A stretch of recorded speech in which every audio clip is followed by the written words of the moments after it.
આગામી ચોમાસાને ધ્યાનમાં રાખીને સુરત મહાનગરપાલિકા દ્વારા શહેરમાં પ્રી મોન્સૂન અને ખાડી સફાઈની કામગીરી યુદ્ધના ધોરણે શરૂ કરી દેવામાં આવી છે। દર વર્ષે ચોમાસા દરમિયાન સુરતના નીચાણવાળા વિસ્તારોમાં ખાડીપૂર અને પાણી ભરાવાની ગંભીર સમસ્યા સર્જાતી હોય છે, જેના કાયમી નિવારણ માટે વહીવટી તંત્ર દ્વારા વિવિધ આગોતરા પગલાં લેવામાં આવી રહ્યા છે। આ કામગીરીની વાસ્તવિક સ્થિતિ જાણવા માટે આરોગ્ય રાજ્ય મંત્રી પ્રફુલ પાનસેરિયાએ સુરતના જુદા જુદા વિસ્તારોની ગ્રાઉન્ડ વિઝિટ કરીને ચાલી રહેલા કાર્યોની સર્વગ્રાહી સમીક્ષા કરી હતી। મંત્રી પ્રફુલ પાનસેરિયાએ સ્થાનિક પદાધિકારીઓ અને સુરત મહાનગરપાલિકાના ઉચ્ચ વહીવટી અધિકારીઓના કાફલા સાથે પૂર્ણા વિસ્તારમાં આવેલી ભગવતી સોસાયટીની મુલાકાત લીધી હતી। આ વિસ્તારમાં હાલમાં ખાડી સફાઈનું કામ પ્રગતિ હેઠળ છે, જેનું મંત્રી અને મેયર માયાબેન માવાણી સહિતના કોર્પોરેટરોએ જાત નિરીક્ષણ કર્યું હતું। મુલાકાત દરમિયાન સ્થાનિક સંગઠનના હોદ્દેદારો પણ હાજર રહ્યા હતા અને વિસ્તારની ભૌગોલિક સ્થિતિ તેમજ ચોમાસા દરમિયાન નડતી મુખ્ય મુશ્કેલીઓ અંગે વિગતવાર ચર્ચા કરવામાં આવી હતી। સુરત મહાનગરપાલિકા દ્વારા આ વર્ષે ખાડીઓની સફાઈ કામગીરીને વધુ ઝડપી અને વ્યાપક બનાવવા માટે આધુનિક ટેકનોલોજીનો આશરો લેવામાં આવ્યો છે। ભગવતી સોસાયટી પાસે ચાલી રહેલી કામગીરીમાં એમ્ફીબિયસ એક્સકેવેટર મશીન તૈનાત કરવામાં આવ્યા છે। આ પાણી અને જમીન બંને પર ચાલી શકતા મશીનો દ્વારા ખાડીના તળિયે જમા થયેલો કચરો, પ્લાસ્ટિક અને જાળી ઝાંખરા દૂર કરવામાં આવી રહ્યા છે, જેથી ચોમાસામાં વરસાદી પાણીના નિકાલની પ્રક્રિયા અવરોધાય નહીં અને ખાડીની જળવહન ક્ષમતા જળવાઈ રહે। સ્થળ પર હાજર મહાનગરપાલિકાના ઉચ્ચ ટેકનિકલ અને ઝોનલ અધિકારીઓ સાથેની વાતચીતમાં મંત્રીએ કામગીરીની પ્રગતિનો ચિતાર મેળવ્યો હતો।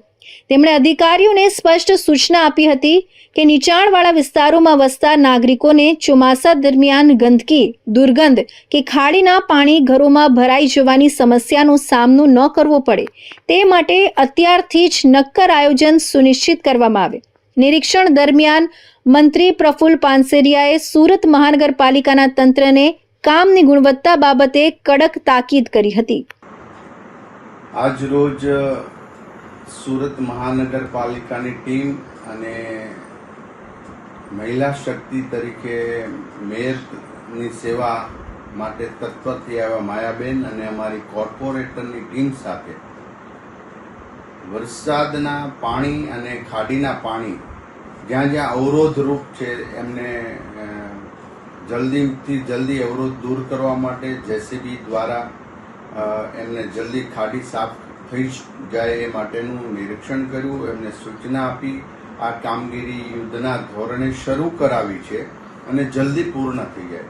આ આગળથી તો લગભગ લક્ષ્મણનગર સુધી એટલે કે લક્ષ્મણનગર પછી ત્યાં સુધી તો ખાડીનું બાંધકામ પૂર્ણ રીતે આગળ વધી રહ્યું છે, પરંતુ જ્યાં નથી ત્યાં અવરોધ દૂર છે એમને દૂર કરવા માટે જે પાણીનો વહેણ જે છે એ ક્લીન રીતે ચાલે એ હેતુસર કોર્પોરેશનને જ્યારે સૂચના આપી હતી એમને કામગીરી શરૂ કરી છે।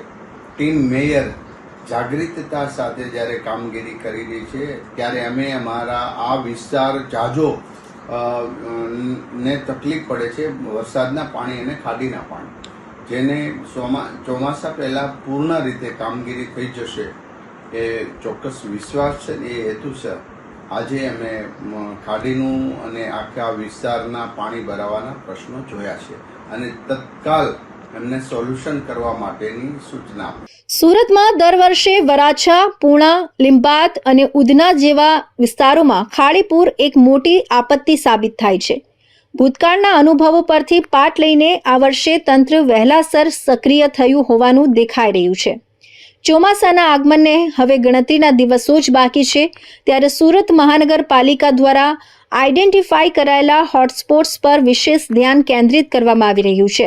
વહીવટી તંત્ર દ્વારા દાવો કરવામાં આવ્યો છે કે પ્રી મોન્સૂન એક્શન પ્લાન અંતર્ગત flood control room, D-watering pumping સ્ટેશનો અને ઇમરજન્સી ટીમોને પણ સ્ટેન્ડ બાય રાખવાની પ્રક્રિયા શરૂ કરી દેવામાં આવી છે, જેથી ભારે વરસાદની સ્થિતિમાં પણ નાગરિકોને ઓછામાં ઓછી હાલાકી ભોગવવી પડે।